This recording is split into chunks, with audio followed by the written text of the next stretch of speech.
ইজাতে ভালো ছিল, সব ভালো। গরমের যন্ত্রণায় মানুষ দেশে তাই পড়তেছে। কারেন্ট থাকতে পারতেছে, খুব গরম, খুব গরম। যাত্রা আলহামদুলিল্লাহ খুবই ভালো ছিল। আর যেহেতু এখন ছুটির শেষ দিন, আলহামদুলিল্লাহ ঠিকঠাক মতো পৌঁছতে পারছি, আলহামদুলিল্লাহ। না, ঈদ ভালোই কেটেছে, অত ভোগান্তি না।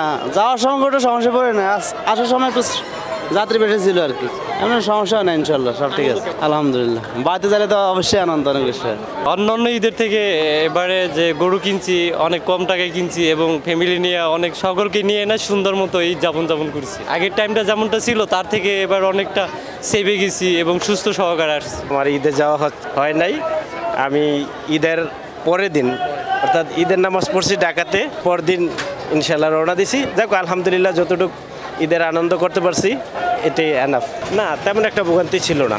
ঈদের পর তো মোটামুটি ভালোভাবেই গেছি।